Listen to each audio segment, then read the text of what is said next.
Have you ever found yourself snapping, withdrawing, or going into full lecture mode when things get tough? Today we're exploring where we go when we're pushed, and more importantly, how we can redirect that energy more positively. If you are caring for someone else, whether paid or unpaid, and no matter how many hours you do it, did you realise that you may be missing out on thousands of pounds of discounts for things that you may use every day? The Able to Care podcast is proud to be sponsored by the UK's #1 carers card. Started by two best friends who recognise that carers deserve better and are 100% committed to helping to change the lives of all carers and bringing them together as a strong community. Carers Card UK provides support, recognition and rewards. It offers reassurance by providing an ID card that helps access emergency information when needed, while also unlocking discounts, a wellbeing hub, a carers circle tool and a community through their app. All of this for less than the price of a box of chocolates a year. There are discounts on gym membership, days out, electrical goods, clothing and even glasses. Let others know you care while taking a little care of yourself with an ID card you can be proud of. Visit carerscarduk.co.uk/promo code/able to care today to order yours.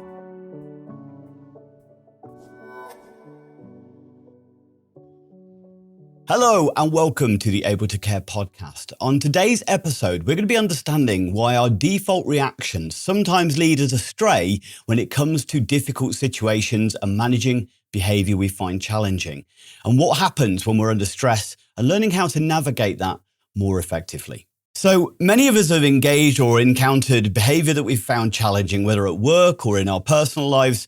And we sometimes go to these default states, especially when we're experiencing a level of stress ourselves. And it's normal, it happens to the best of us, but understanding it and growing in our self-awareness can help us improve and make steps towards changing our responses. So when we're experiencing high levels of stress, and we have to understand that somebody engaging a behavior that we find distressful or we find upsetting, sometimes our brain perceives that behavior of something that could be detrimental to our well-being or doesn't fit in with our narrative, or it's got an element of unpredictability to it. So because of that sometimes need to control for humans to feel safe, it sometimes causes us to feel this stress state. When we're feeling overwhelmed, we don't know how to manage it, we don't know how to cope. But that then triggers the automatic kind of sympathetic nervous system into our fight or flight responses. Or if it's not something we feel we can fight or flight, it can lead us into our freeze and fawn responses. But those emotional responses can lead us to interact in situations in a way that may not be the most adaptive. There may not be the best methodology to be able to de-escalate a situation and to better support the person that we're working with, or to improve outcomes for all parties involved. So there are 5 common responses that many of us go into when we're encountering behavior that we're finding really difficult. One is we withdraw. We kind of shut down from it. We avoid the confrontation. We walk away, throw our hands up in the air. Okay, we retreat emotionally and kind of shut down empathically completely. The impact on this can lead to nothing gets resolved. Nothing changes, nothing happens. We may think at the time, sometimes we think it's the right thing to do because we're feeling emotional. If I don't walk away, I'm going to lose my temper. If I don't walk away, I'm going to respond negatively. Or sometimes we even think it's a positive thing in so much as I need to walk away to show them that this doesn't affect me, or I need to walk away to not reinforce their behavior. The only problem is that can cause disconnection in the relationship. That shutting down of I don't want to talk to you anymore means that we're immediately disconnecting from each other in that circumstance. And okay, sometimes that's the right thing to do to allow both parties to re-regulate and things like that, but it all depends on how both parties perceive that. If it's a case of I've been rejected again by this person, then obviously that can be really detrimental. So I'm displaying distress and you've rejected me for it. And so those of you out there who are supporting individuals who experience trauma, abuse, neglect, abandonment, anything along those lines, that might perpetuate that cycle of, see, nobody can cope with me. I'm always bad. I always push people away. I'll never have anybody around to love me. So actually that can perpetuate negative cycles. One of the things when we're thinking about that is notice the early signs in yourself that you're feeling that urge to shut down, walk away. And even if you do it more temporarily rather than I'm just going to take a step away for a second, I just need to take a breath and then I'll come back and reconnect. Okay. But also practicing verbalizing your needs. I'm finding this really difficult and I just need to get myself calmer. Saying it out loud can sometimes help us to explain to the other person what's going on for us so they recognize that it's not a them thing, it's a you thing. Sometimes, even though it may be their behavior that's causing it, but it's you that's struggling to regulate, you that's struggling to cope with it. The next one is boundary enforcement. And boundary enforcement is where we become excessively rigid. Rules are rules. The problem is boundaries shouldn't be barriers. We're going to do other episodes around looking at boundaries within behavior management and relationships because they are so important. So boundaries are important, but sometimes we go into boundary overdrive. That suddenly we just get fixed on nothing but the boundary and we forget about the person that we're supporting. We focus so much on the behavior or the rule, we forget about empathically connecting with the individual themselves. It can be necessary, but maybe become across as really inflexible. There's also this over control that it just becomes resentment as well. So let's say, for instance, I'm 5 minutes home late on curfew, for instance, in a situation with a parent, and suddenly it's a case of, right, that's it, you're never going out again. All that tends to cause is kind of resentment. They're just a case of, well, that's not fair. It's because the taxi broke down. You haven't even listened to my side of the story or anything like that. And that inflexibility can just cause disconnect in the relationship again.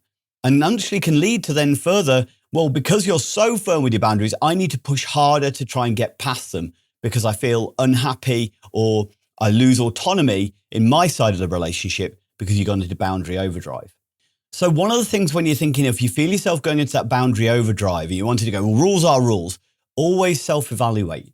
If you're getting in that mindset of should, shouldn't, must not, then remember that sometimes are based on a value structure and a belief system rather than necessarily facts of what's in the best interest for the relationship and for the individual that we're supporting.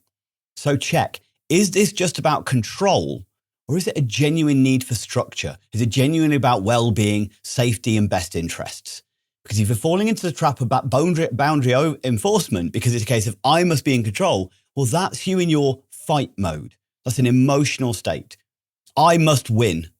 Well, straight away, if we get into relationships of a win-lose scenario, that's not necessarily a healthy connection and a healthy relationship.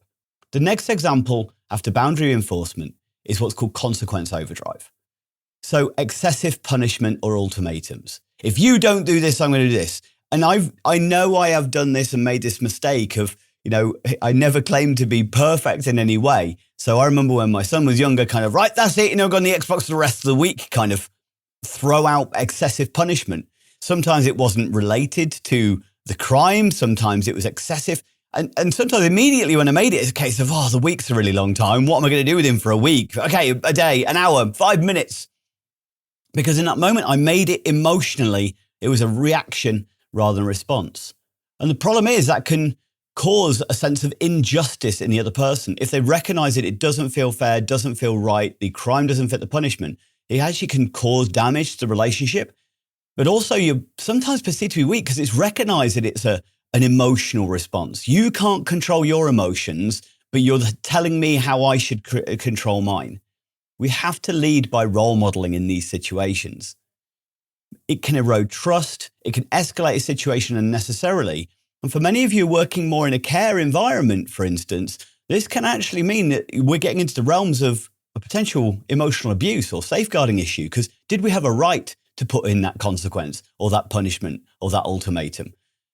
Also, if we give that huge ultimatum and then we're not actually able to follow it through, we're actually undermining ourselves.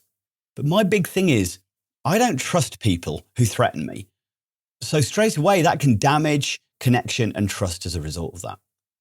So my tip for this is pause. With all of these, it's just take the breath, respond rather than react. Never throw a consequence when you're in that emotional state. It's like you should never go shopping when you're hungry because you'll buy stuff you shouldn't buy. Recognizing, maybe I should eat before I go shopping to make sure that I'm working from a rational rather than from an emotional point of view. It's exactly the same thing when you're responding with consequences. Before there is a consequence or any kind of outcome, we need to make sure that we're stepping back, taking a breath, and then looking at it as a response from the reaction. And then is the consequence, is it short, immediate, relevant, and then it should be forgotten. The next example is giving up on structure completely. And I've seen many parents, caregivers doing this, where it's kind of them throwing their hands up and, do what you want. This is where suddenly we're trying to enforce some kind of boundary or rule, or we're trying to manage a situation, but we immediately just give up on structure completely. We abandon the rules, allowing chaos just for the sake of peace, just because we don't know what else to do. All of these are often sometimes short-term solutions. That's reduced my stress, but it leads to the long-term problem that, we didn't manage it, we've undermined ourselves, and it can lead to inconsistency and confusion. Because straight away, you're saying that there's a rule there, a boundary there, that this is or isn't an inappropriate behavior. And then the next minute, you're throwing your arms up in the air and saying, well, it doesn't matter anymore. This can be confusing for some individuals. That inconsistency can lead to a sense of unpredictability, which can lead to anxiety. So when we're working on that kind of principle, again, it's self-regulating. How are you managing? How are you coping? You're going into a submissive kind of a fawn response of just, do what you want. There's an element of other aspects of emotional content in there. There's an ambivalence to it that you want to control it, but you just feel it's a loss of what you should do. The important thing is always reflect on what are the core values and the most important things for well-being for all parties. If you're giving up on the rules because actually that rule isn't appropriate, then we should be communicating that, and again, communicating it through a response rather than through a reaction. But allowing flexibility can sometimes be the right thing. But under control and over control are two opposite sides of a negative coin. If there's a rule in place and I go over control, that's it, rules are rules. But on the other side, I just go, do what you want and ignore it completely. Well, then we're undermining an entire system. And unfortunately, for many organizations where, let's say it isn't just a parenting household, it's more a care-based environment where there's multiple staff. If there is systems in place and positive behavioral support plans in place to ensure the well-being and the safety of all individuals there's usually a reason that those boundaries, rules are in place. And suddenly if you get certain staff who just give up on that structure because they don't know how to cope, they don't know how to manage it, and this isn't down to them not being good enough, it's a case of they're learning, they're making mistakes, but they need some support. But that can undermine the entire system. If we're recognizing that a certain behavior potentially has a function, it seems to get an outcome, and then we're trying to adjust that to help them learn a more adaptive, a more beneficial way of meeting that need for themselves, but then some staff aren't allowing that learning to occur, then straight away it's giving mixed messages to the individual. It can cause confusion, and it actually impacts on the outcomes and learning that's involved. The last one out of the 5 is lecture mode. And I know I've been guilty of this at times, where sometimes we want to become the teacher. We become over-explainers. We start talking at somebody rather than with somebody. We become the persecutor. The problem is with the lecture mode, and I've seen it with my lad when he was younger, I could just sometimes see his eyes glaze over and he just wasn't listening to me anymore. But that would make me more angry rather than recognize that this isn't working, because I wanted him to listen. I wanted him to kind of take on board. It was I know best, so you need to listen. The problem is that doesn't allow for autonomy. That doesn't allow for his personal identity, for his point of view to come across. And people are far more likely to engage in rules or follow rules or work towards their best interests if they're part of the choice in that happening, that they're collaborative and they've got autonomy in motivation towards that particular thing, but also there's a right fit for them within their circumstance. So the over-explaining sometimes feels like, well, they need to learn, they need to know, I need to tell them also this information, but especially sometimes the way we're presenting it or the moment we're presenting it. Because in a heightened state of arousal, as many of you will know from other episodes, the brain doesn't process information in that same way. We're appealing to the logical part of the brain when it's the emotional part of the brain that's taken over. So we're wasting our breath. But it can feel sometimes validating. I'm in control, I'm talking, you're having to listen to me. But again, this can cause disconnection. It leads to disengagement rather than resolution. So when we're thinking, depending on where a person is in their escalation cycle, when it comes to kind of lecture mode, we need to use concise, minimal communication, but meaningful communication. Connection before correction every time as well. But because now may not be the time to appeal to the logical part of the brain and explore what can we do differently, how can we manage this, what would work for both of us, let's negotiate and collaborate on an ideal outcome for all. Your 5 different responses and their impact. So we've got withdrawal, we've got boundary enforcement, we've got consequence overdrive, we've got giving up on structure completely, and then we've got lecture mode. These are all the states we sometimes disappear into and go into autopilot on when we're dealing with difficult behavior or behavior that we're finding challenging, or we're trying to confront a rule or whatever it is. The important thing is, notice those patterns. Which one do you go into? Which one do you throw out there, or you end up reacting with at times? Is it more than one? Is it just one of them every time? And if you notice it, then you can start to do something about it. So a few things you can do post-incident. Always reflect. Always look back, and not just about what they did wrong, but also how did you cope with it? How did you feel in the moment? All the tactics that we should be using to help somebody else to better navigate life should be things that we're using to navigate life. We can't have expectations on other people that we don't have on ourselves. So if we're going through something like the 6-stage target model, for instance, of identifying and understanding and then proactively planning, we should be doing the same about ourselves.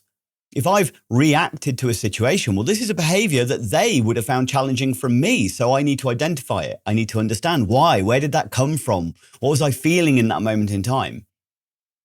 So we can do things like we would within an organization. If we're looking at behavior management, we're incident reporting. Well, do it for yourself. Journaling. Okay. Reflecting on your responses or reactions in certain situations, but also practicing the pause, learning to take a breath when you're engaging with a situation.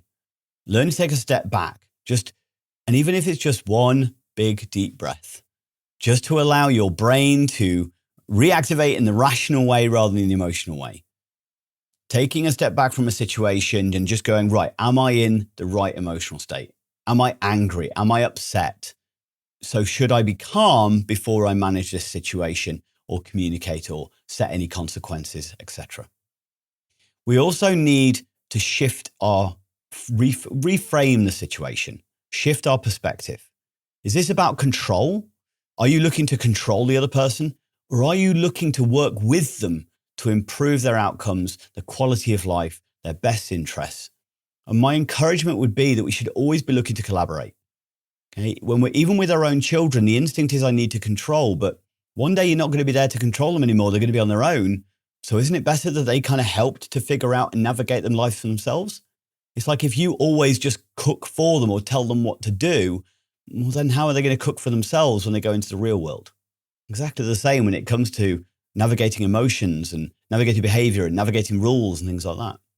Helping them to understand why this is beneficial to them rather than detrimental to them. Working together as a team. And wouldn't it be nicer for any parents out there, foster parents out there, any caregivers out there, whether it be working with somebody with mental health or learning disabilities or whoever it is, working together for the best interests rather than against. Because that's usually the case. We're both interested in the best interest of the individual. We both want the best for them, but sometimes it can feel like we're in confrontation rather than collaboration. And finding balance, mixing structure with understanding. Boundaries are important, of course they are. But we also need to understand and put ourselves in the point of view of the other person. Why are they finding this boundary hard? Why are they finding it difficult? Do they not see the benefits? Do they not understand it? Are they just feeling they need to test it because they need to have some level of autonomy and control? These are all things that a phrase that many of you heard, and again, I never made it up, but learning to become a better detective than judge is one of the most powerful tools we have for self-regulating and building self-awareness. Okay, so what do you do when you're pushed? Where do you go emotionally? Do you recognize any of those particular traits in yourself of how you react in certain situations? Is there something that you could do differently? Is there that pause that you could take before you take any action? I encourage you strongly to reflect on everything I've covered on today's session. But if you found anything that I've talked about interesting or engaging, then please like, comment, and share. Otherwise, Thank you very much and good luck managing the challenges you have out there.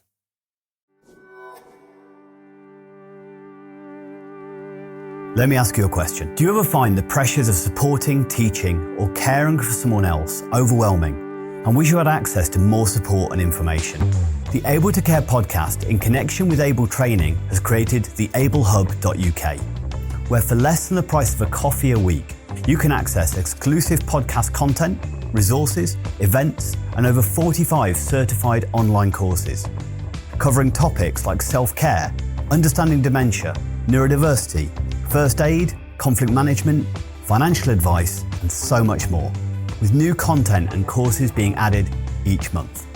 We are so confident that you will benefit from the Able Hub that we are offering 14 days access completely free of charge. No contract, cancel anytime. Become part of the ablehub.uk community and gain the support, knowledge, and resources you deserve. Don't struggle alone. Be able. Find the link in the description.